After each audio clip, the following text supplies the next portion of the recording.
शक्ति तो हमारे भीतर है और उसके द्वारा हमें राष्ट्र के लिए सृजन करना है, अपने सामर्थ्य को कंस्ट्रक्टिव वे में लगाना है। प्रॉब्लम ओरिएंटेड नहीं, सॉल्यूशन ओरिएंटेड हमारी अप्रोच होनी चाहिए। स्वामी जी, दो चीजें, एक विपक्ष ये आरोप लगा ही रहा है कि देखिए सारे जो वीसीज हैं वो किस तरीके से आरएसएस से संबंधित हैं। क्या फोकस इस बात पर ही रहे कि खाली हम अपनी उस स्वदेशी व्यवस्था को वापस लाते जाएं, या फिर इस बात पर फोकस हो कि जो पेपर लीक बार बार, हर एक पेपर, और एक एक बार नहीं, दो दो तीन बार पेपर लीक महापाप, महा अपराध, और पेपर लीक करने वालों को जेल ही नहीं, मैं तो कहता हूं फांसी की सजा का प्रावधान होना चाहिए। यह होना चाहिए ना, और उसका निर्णय त्वरित होना चाहिए, उसमें कोई लाग लपेट नहीं होनी चाहिए, और व्यवस्था ऐसी ट्रांसपेरेंट होनी चाहिए कि पेपर लीक ही ना हो। और फिर भी कोई इस व्यवस्था को तोड़ने के लिए कोई दुस्साहस करे तो उसको इतना कठोर दंड दो ना, चाहे पेपर लीक का मामला हो या मंदिर में चोरी का मामला हो। और मंदिर में चोरी क्यों? हर डिपार्टमेंट में चोरियां हैं। कौन सा डिपार्टमेंट है? क्या इस देश में पुलिस प्रशासन में सुधार की जरूरत है कि नहीं है? बच्चों बोलो, क्या न्याय व्यवस्था में भी सुधार की जरूरत है कि नहीं है? चारों तरफ सुधार की जरूरत है। तो जहां जहां गड़बड़ियां हैं वहां वहां, वैसे लोकतंत्र में चेक एंड बैलेंस और पूरा एक सिस्टम बनाया हुआ है जवाबदेह बनाने के लिए, लेकिन लोग हैं कि सबसे बड़ी बात है, मैं श्वेता जी एक बड़ी बात कह करके फिर इनसे ही पूछूंगा कि भाई आप भी अपनी सलाह दो, नहीं तो हम अपनी अपनी बात यहां पर बोलते रहे तो कोई इसका मतलब ही नहीं रह जाएगा। सबसे बड़ा तत्व है कोई लोकतंत्र में, देश में व्यक्ति है। जब तक एक बहुत ही बुद्धिमान, प्रज्ञावान, विवेकशील, इनोवेटिव, क्रिएटिव व्यक्तित्व का निर्माण नहीं होगा, सबसे बड़ी बात है एक अच्छे इंसान का निर्माण, और उस अच्छे इंसान का अच्छा इंसान बने रहना, और व्यक्ति निर्माण से फिर राष्ट्र निर्माण और युग निर्माण के लिए अपनी भूमिका निभाना। तो इस पर फोकस होना चाहिए ना। यदि व्यक्ति अच्छा नहीं होगा तो व्यवस्था कितनी अच्छी हो, तो वो उसमें से कहीं ना कहीं से गड़बड़ कर देगा।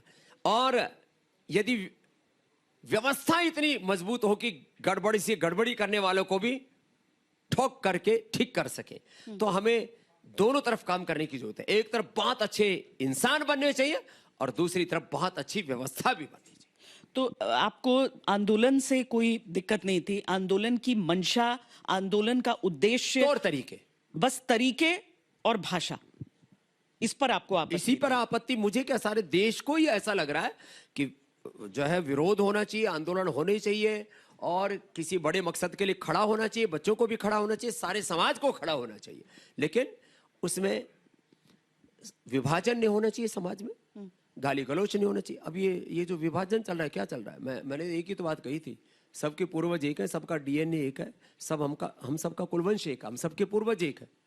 अब विभाजन किस बात का? बच्चों एक बात मैं आपसे कह रहा हूं, क्या किसी दलित, शोषित, वंचित, आदिवासी, वनवासी, गरीब को गाली देना अच्छी बात है क्या?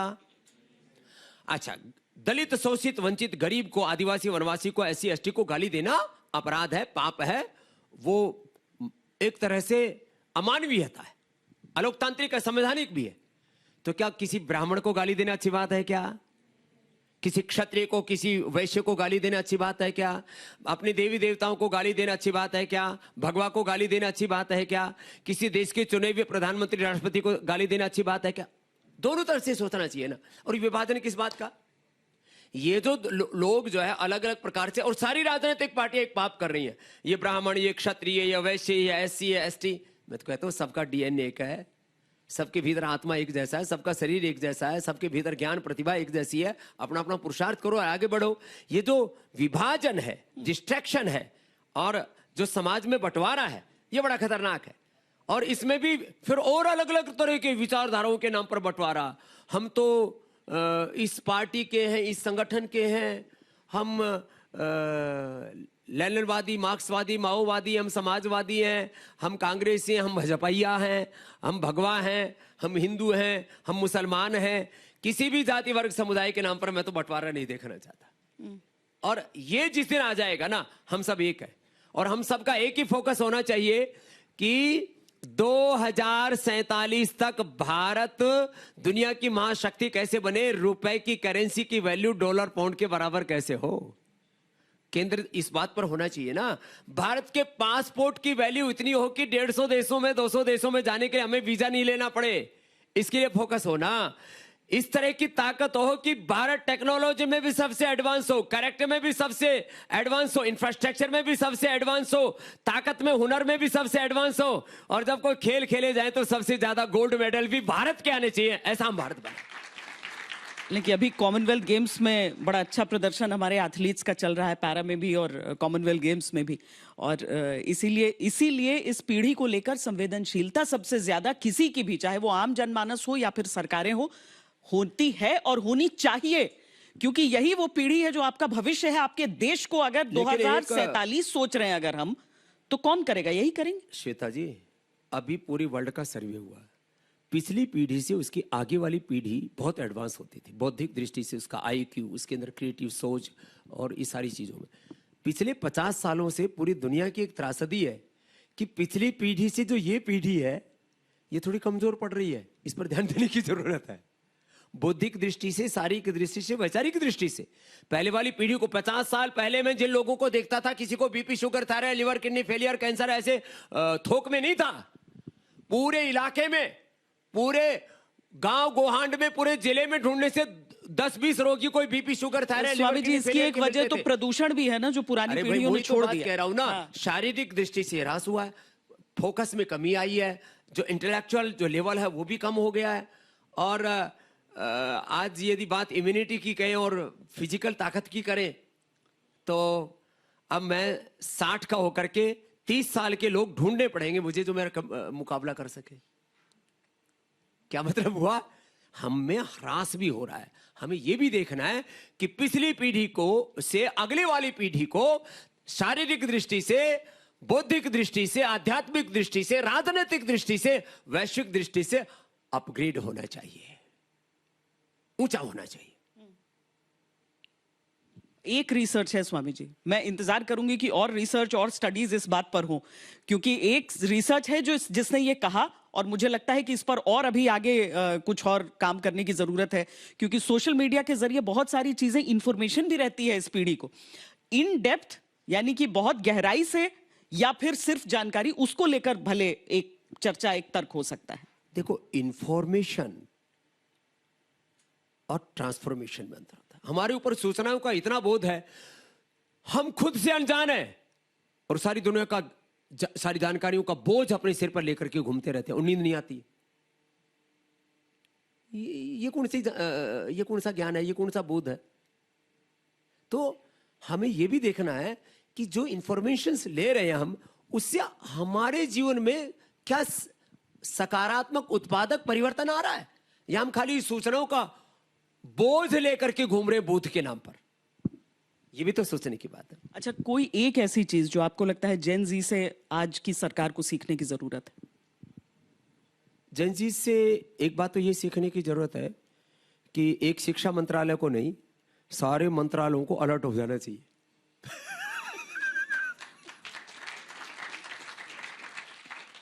और एक सरकार को ही क्यों, पूरे शासन प्रशासन को, आईएएस, आईपीएस, माने सारी जो व्यवस्था है, विधायिका, कार्यपालिका, न्यायपालिका और मीडिया को भी सीखने की जरूरत है। कंटेंट क्रिएटर के नाम पर, इन्फ्लुएंसर्स के नाम पर, नायकों के नाम पर खलनायक, ऐसे एक्टर्स जिनका कोई कैरेक्टर नहीं, ऐसे यूट्यूबर्स, ऐसे इन्फ्लुएंस, मैं कहता हूं किसी के इन्फ्लुएंस में मत जियो, ना किसी के दबाव में, ना किसी के अभाव में, और ना किसी के प्रभाव में जियो, अपने स्वभाव में जियो। हम हमेशा कहीं ना कहीं जो है किसी का आलंबन ढूंढते रहते हैं। अरे स्वावलंबी बनो, आत्मनिर्भर बनो, अपनी जिंदगी खुद तय करना सीखो। अपना भगवान ने 2 दिमाग दे रखे हैं, एक लॉजिकल ब्रेन दे रखा है, एक इमोशनल ब्रेन दे रखा है। अपने अंतर्द्वंद्वों से थोड़ा बाहर निकलो, अपने भीतर की रस्साकसी से, खींचातान से बाहर निकलो, अपने निर्णय खुद लेना सीखो। तो ये जो सोशल मीडिया की जो क्रांति हुई है, मैंने कहा ना, एक सोशल मीडिया में भी जो अच्छे लोग हैं एक बार उनके लिए जोरदार ताली बजाओ। अच्छा क्रिएटर भी, अच्छा अच्छे क्रिएटर्स भी हैं, अच्छे इन्फ्लुएंसर्स भी हैं, उनके लिए अभिनंदन है। और मेन स्ट्रीम मीडिया में चाहे इलेक्ट्रॉनिक मीडिया और प्रिंट मीडिया, उसमें अच्छे वाले भी हैं, और मीडिया के भेष में कुछ भेड़िए, मीडिया के भेष में कुछ योग विरोधी, आयुर्वेद विरोधी, सनातन विरोधी, भारत विरोधी, हर चीज में उनको बुराई दिखती है। उनको अपने माँ बाप में भी बुराई दिखती है। वो तो मतलब ऐसे लोगों का तो मुझे लगता है रीमैन्युफैक्चरिंग करना चाहिए। देखिए स्वामी जी, आप कई सारी चीजें ऐसी आज कंट्रोवर्शियल बोल रहे हैं, मुझे लगता है मैंने कौन सी कंट्रोवर्शियल बात बोली? मेरे को सामने बैठा करके आप तो हमारी फजीयत कर रहे हो। आप बताओ मैंने क्या ऐसी गलत बात बोली? मैं अभी सुधार करूंगा। अभी सुधार करके होगा नहीं। मैं एक चीज आपसे जानना चाहती हूँ, मुझसे यदि कोई गलती होगी तो मैं अभी सुधार करूंगा, और मैं कहूंगा हम इससे और बेहतर क्या कर सकते हैं, उसके बारे में सोचते हैं। ये मुझे बताइए, आप भी उन मीम के पीड़ित हैं जो सोशल मीडिया की देन है? अच्छा, मैं तो सच्ची बोलता हूँ। हाँ। मैं देखता ही नहीं, मुझे अपने काम करने से फुर्सत नहीं। मुझे लोग बताते बाबा जी आपकी मीम बन रहे हैं, आपकी इस बात के ऊपर मजाक उड़ाया जा रहा है। हमसे 3 बातें सबसे ज्यादा पूछते हैं। बाबा जी 30 रुपए वाला पेट्रोल कब मिलेगा? दूसरा हमसे पूछते हैं काला धन कब आएगा? हाँ। और तीसरा पूछते हैं कि ये सारी गुलामी की सब व्यवस्था कब बदलेगी? तो हमने कहा भैया हमको एक लेवल पर आंदोलन करना था, बाकी हम अब निर्माण में, सृजन में लगे हैं। तो एस्पेक्ट होते हैं ना हमारी लाइफ के, एक आंदोलन होता है, दूसरा होता है कुछ कंस्ट्रक्टिव पॉजिटिव काम करने। महात्मा गांधी जी भी 10 साल में एक बार आंदोलन करते थे। तो अभी अब आप अगला प्रश्न ही करेंगे बाबा जी अब तो 10 साल पूरे हो गए अब आपके, तो हम अभी अपना 100% फोकस हमने 10 से ज्यादा हो गए, 2011 था वो। तो 12 साल हो गए, अभी कुंभ पूरा हो चुका है। तो अभी हमारा पूरा फोकस एजुकेशन पर है, हेल्थ पर है, रिसर्च पर है। और मैं आपको एक आश्वासन देता हूं, आने वाले कम से कम 10 साल में हम 10 करोड़ से ज्यादा अच्छे, पॉजिटिव, इनोवेटिव, क्रिएटिव युवा जो अपने ऊपर गर्व करना सीखेंगे, उनके ऊपर उनके कुलवंश और उनके माता पिता और भारत जिन पर गर्व रहेगा, वो युवा हम देश के लिए तैयार करेंगे। ये मेरी प्रतिज्ञा है, ये मेरा संकल्प है देश के लिए। अच्छा, प्रधानमंत्री जी ने एक नई चीज सीख ली जेन जी से, वो है कि वो इंस्टा वीडियोस बनाते हैं और वर्टिकल बनाते हैं। वो पहले उनका कैमरा अलग दिशा से था, वो और मुझे लगता है वर्टिकल में हाँ, वर्टिकल में आ गया। ये काम तो हम रोज ही कर रहे हैं। तो इसी जनरेशन से सीख कर किया ना। ये तो तस्वीर भी ऐसे नहीं खींचते, तस्वीर भी ऐसे ही खींची जाती है। वो आप नई पीढ़ी के दिखना चाहते हैं तो आप सीधी तस्वीर खींच लीजिए। देखिए, चौचलेबाजी से नया नहीं दिखा जाता। चौचलेबाजी, शोशेबाजी, आपको कुछ बड़ा बनना पड़ेगा। देखो, खबर में आना कोई बड़ी बात नहीं है। खबर में तो राम के साथ रावण भी रहता है, खबर में तो कृष्ण के साथ कंस भी रहता है, खबर में तो हर देवता के साथ एक दानव भी रहता है। तो खबर में रहने मात्र से कहीं आपको कितने लाइक्स आ गए, कितने आपके ऊपर अच्छे कमेंट आ गए, कितने आपके फॉलोवर हो गए, मैंने कभी इस बात की चिंता नहीं की कि कितने लोग मेरे फॉलोवर हैं, कितने लोग मेरे को लाइक करते हैं, कितने लोग डिसलाइक करते हैं, कितने लोग मेरे ऊपर कमेंट करते हैं। मैंने तो एक ही चीज सोची है, मुझे सुबह 3 बजे से लेकर के रात को 10, 11, 12 बजे तक ऐसा काम करना है कि आने वाली पीढ़ियां कुछ सीखें कि भाई योग में, आयुर्वेद में, नेचुरोपैथी में, राष्ट्र के निर्माण में लीवर किडनी की प्रॉब्लम्स हो, चाहे लीवर किडनी फेलियर हो, चाहे टाइप 1 डायबिटीज हो, कैंसर जैसे रोग हो, उसके संदर्भ में जो बड़े बड़े साइंटिस्ट नहीं कर पाए, वो एक सन्यासी हमारे लिए करके गया। यही मेरे लिए तो बड़ी उपलब्धि है। प्रधानमंत्री ने जो बात कही है अपने सबसे लेटेस्ट वीडियो में, जिसमें वो अपनी माँ को और खुद को दी हुई गालियों का जिक्र करते हैं, लेकिन कहते हैं माफ करना चाहूंगा क्योंकि अगर कानून के और कोर्टों के चक्कर उनके लगवाए तो उससे कुछ सीखेंगे नहीं। तो अगर आप भी इस बात को लेकर चिंतित हैं कि भाषा अच्छी होनी चाहिए, संस्कार अच्छे दिखने चाहिए, तो वो परिवर्तन कैसे आए? मैं ये तो कहता ही हूं कि गालीबाज नहीं, हुनरबाज बनो, शौर्यवान बनो, पराक्रमी बनो, अपने भीतर वीरत्व, देवत्व, शिवत्व, रामत्व पैदा करो। ये तो एक बात हुई ना। मैं व्यापक अर्थ में कह रहा हूं कि खाली भाषा और गाली की बात नहीं है। बात यह है कि हमारा जो युवा है आज स्कूल से पढ़ के कर क्या रहा है? मैं तो चाहता हूं कि कॉलेज पास होने के बाद, यूनिवर्सिटी के पूरी एजुकेशन पूरी होने के बाद देश के 100% बच्चों को रोजगार मिलना चाहिए। 100% बच्चों को कुछ ऐसी क्रिएटिव काम करने चाहिए, तभी तो विकसित भारत बनेगा ना। खाली प्रोटेस्ट करने से और खाली भारत माता की जय और वंदे मातरम कहने से तो भारत विश्वगुरु नहीं बन जाएगा ना। वर्ल्ड की जो है, यदि हम सुपर पावर भारत को देखना चाहते हैं, इकोनॉमिक पावर देखना चाहते हैं, सोशल पॉलिटिकल पावर देखना चाहते हैं, हम साइंस और टेक्नोलॉजी में हर क्षेत्र में भारत को सबसे ऊपर दर्जे पर देखना चाहते हैं, तो उसके लिए कुछ करना पड़ेगा। तो टोटलिटी में हमारी अप्रोच कंस्ट्रक्टिव होनी चाहिए। आखिरी चांस है सवाल पूछने का, आप पूछना चाहते हैं? एक तो थोड़े ज्यादा ही गंभीर हो गए आप बच्चों, थोड़ा मुस्कुराओ। कोई बात अच्छी लगे तो ताली बजाओ, हाँ? कोई बात अच्छी ना लगे तो थोड़ा गुस्सा दिखाओ, हाँ? कुछ आप प्रश्न भी पूछ सकते हो। पूछिए, बोलिए। स्वामी जी, मेरा सवाल आपसे है, चूंकि आप आध्यात्मिक को भी देखते हैं, आप हेल्थ के उस मैकेनिज्म को समझते हैं, आप योग भी कराते हैं। मेरा सवाल, चूंकि डिबेट पूरा एजुकेशन पे है, तो जो बंगाल सरकार का नया फैसला आया है मिड डे मील को लेकर के, और जिस तरह से अंडा पे राजनीति हो रही है, आप बखूबी उनसे वाकिफ होंगे, तो क्या आपको लगता है कि ऐसे समय में जिस राज्य का बॉडी मास इंडेक्स सबसे कम हो, जहाँ के बच्चों में सबसे कम न्यूट्रिएंट्स पाए जाते हों, वहाँ इस तरह का फैसला लेना अचानक से कि अंडा को पूरी तरह से मिड डे मील से सेपरेट कर दिया जाए, इसको आप बॉडी मास इंडेक्स से कैसे देखते हैं, स्वास्थ्य के नजरिए से, योग के नजरिए से? देखिए, शाकाहार, मांसाहार, वेगन, 3 भागों में आहार के नाम पर दुनिया बटी हुई है, और मैं किसी भी प्रकार के विभाजन को पसंद नहीं करता हूं। आपने अपनी चॉइस हो सकती है आहार की। मैं स्वयं विशुद्ध रूप से शाकाहारी और शाक में भी शाक सब्जियां खाने वाला व्यक्ति हूं, और मैं मानता हूं कि पोषण एक बड़ी समस्या है भारत की। कुपोषण बहुत बड़ा है, और कुपोषण में भी मेल्टीटिशन, कुछ लोग शरीर की मांसपेशियां या आकार प्रकार देख करके अपने आप को पोषित न मान ले। आप में भी आप चेक कराओगे तो 50% बच्चों में विटामिन डी की डेफिशिएंसी मिलेगी, करीब 80% बच्चों में विटामिन B12 की डेफिशिएंसी मिलेगी, काफी में आयरन की और कैल्शियम आदि की डेफिशिएंसी मिलेगी। और मैं दुबला पतला आपके सामने खड़ा हूं, मेरे अंदर कोई डेफिशिएंसी नहीं है, और खाता हूं कितना 100-200 ग्राम, और जो है पेट हिलाता हूं तो दुनिया हिलती है।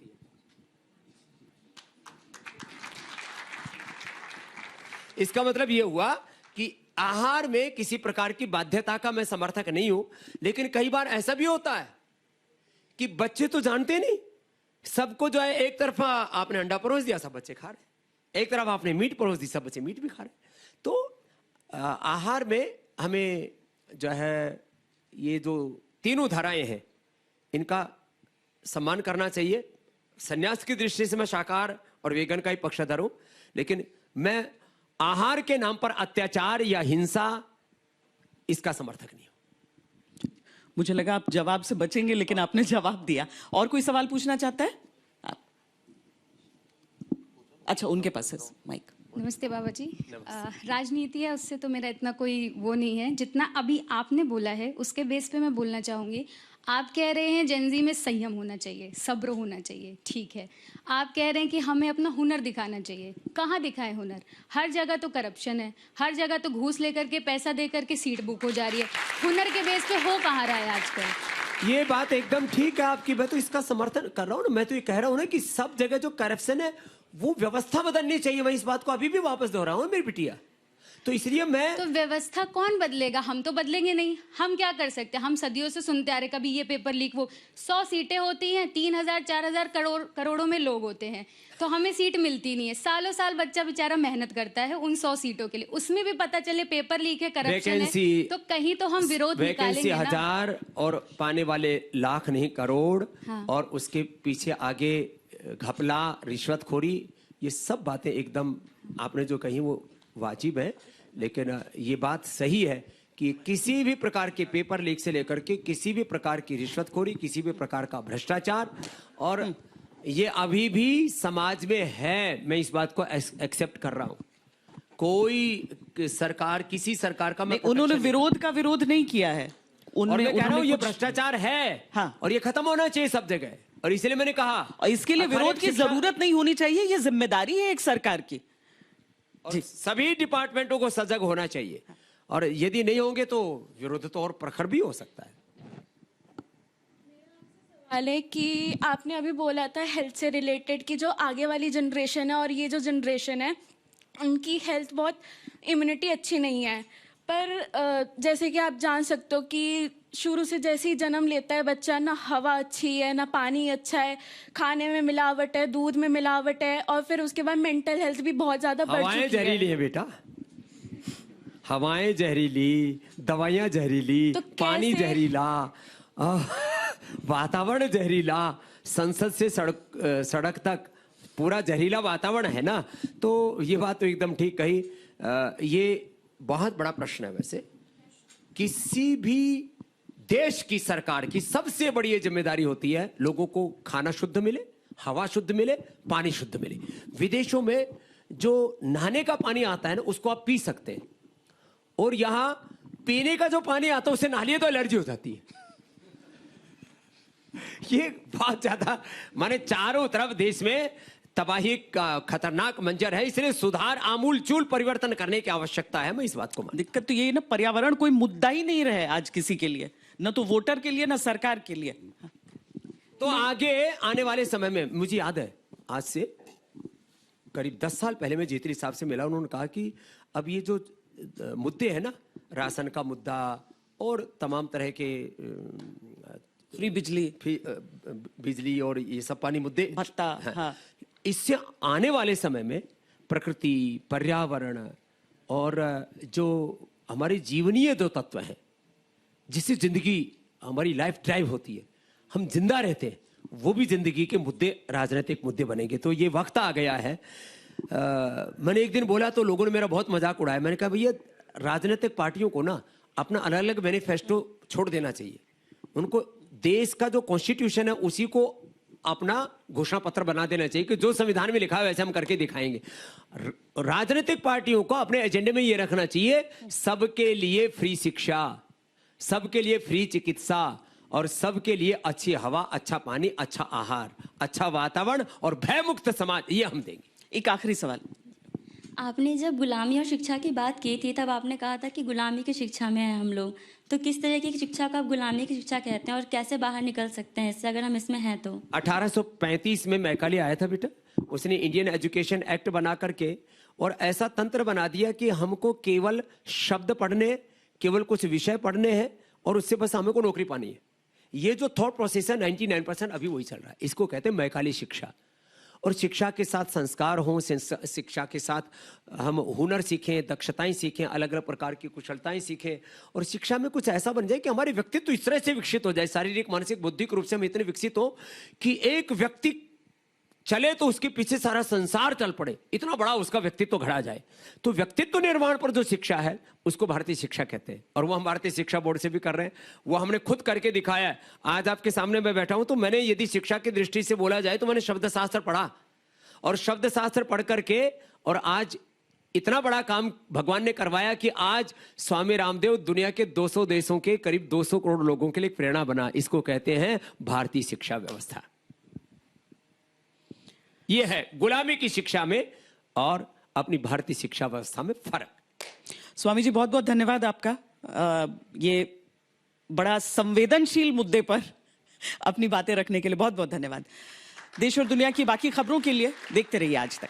आप युवाओं का भी धन्यवाद, आपने बहुत सब्र से सुना। मैं देख रहा था 99% बच्चे जो हम बातें कह रहे थे उस पर फोकस जरूर कर रहे थे। हो सकता है किसी बात से गुस्सा भी आ रहा हो तो आप गाली नहीं दे रहे थे। Thank you.